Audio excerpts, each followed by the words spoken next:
Hey guys, this is Akshat and welcome back to my channel. Recently I purchased the new Nokia TV from Flipkart, which is the official partner for Nokia TVs in India.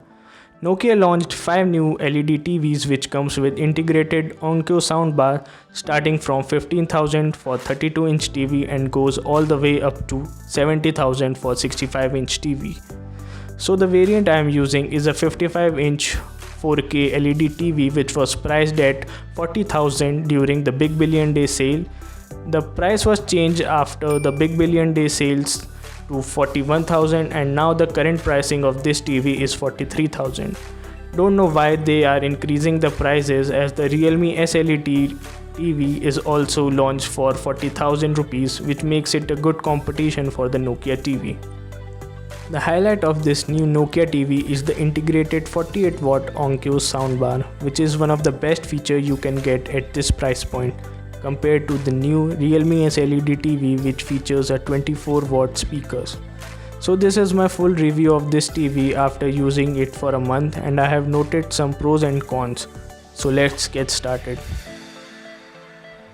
Let's first talk about specifications. The Nokia TV comes with 2GB of RAM and 16GB of internal storage, around which 10GB is free to use. Powered by CA55 quad-core processor with Mali 470 quad-core GPU. Comes with VA panel with 420 nits brightness and 5000:1 contrast ratio with 60Hz refresh rate, micro dimming and HDR10. This Nokia TV comes with minimal design features with thin bezels around the corner, which makes it look quite stylish. Comes with metallic silver stand for tabletop installation. You also get wall mount for this TV. As you can see, I have wall mounted this TV. One thing I do not like about the wall mount installation is that you cannot access the port easily. The ports are in the right side of the TV. Comes with 3 HDMI ports, of which one HDMI port is ARC. So you can easily connect an external soundbar according to your need. 2 USB 2.1 ports, Ethernet port and a 3.5mm headphone jack, integrated Onkyo soundbar at the bottom. This Nokia TV comes with 55-inch screen with an Ultra HD resolution of 178° wide viewing angles. The TV supports HDR10 and contrast ratio of 5000:1, meaning that the whites are 5000 times brighter than the blacks. It is a VA panel with 420 nits with micro dimming feature. There is a lot of misconception about VA panel because of the viewing angle is not that great on VA panel as compared to an IPS panel. But IPS panel is not always better than VA TV or contrawise.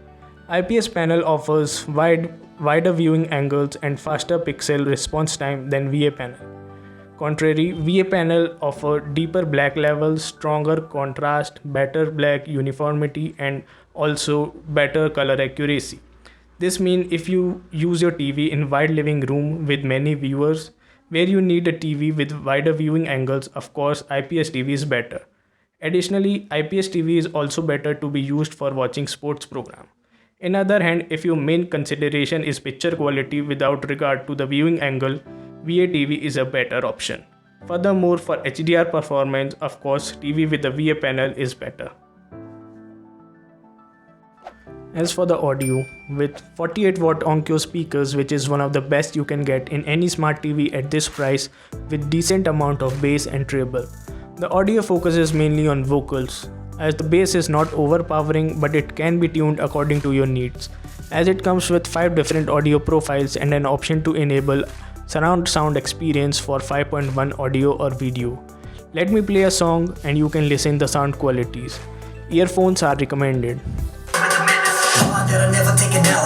Continent, you set your mics on fire. I'm an arsonist, take your whole clan down. Cause I'm on genocide, and when I'm pushing the buttons, incarcerated, perfect these words so precise like an artifact. So fit, get rich, starting junior heart attack. All they wanna talk is gully bed, the kids are fucking at these shows to reality. What you laughing at? These syllables are the pinnacle. Winning with flows minimal, stay lyrical, impeccable, I'm finicky. But the minuscule to you, that's inscrutable. Mind is a prison, bust out of these walls. Pew pew on the beat, go calling them bombs. Rap about his style, whine about his life. Rant is all he's got, ask him what is fine. Rap is not an art, rap is all it's got. Like you know it all, show you how it's done. Let me show you how it's done. Fighting this crisis, rise from the ashes. Crackers have had it, hero is hiding. Sick and I'm tired of that one's entitled. Hopes all I have.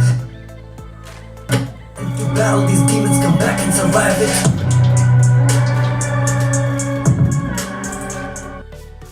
Talking about the remote functionality, remote comes with minimalistic design with two hotkeys of Netflix and ZEE5. Personally, I would have preferred Prime Video over ZEE5. The remote also includes Google Assistant, but it's been a month. Google Assistant is not working after updating the Google app from Play Store.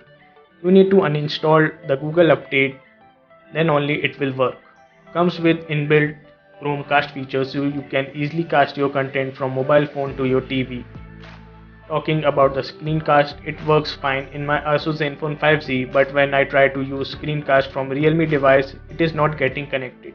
Maybe a bug which needs to be fixed in future updates.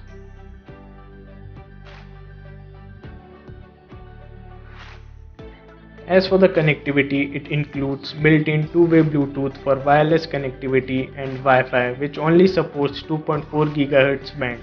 There is no support for 5 GHz Wi-Fi network. So my final verdict after using it for a month is that it gets slight edge over other TV at this price point because of exceptional sound output from Onkyo, which makes it a good value for money TV. So that's it for this video. If you like this video, please subscribe to my channel and hit the bell icon. Share this video with your friends and family, and if you plan to buy this TV, link is in the description box below. This is Akshat and I hope to see you in my next video. Thank you.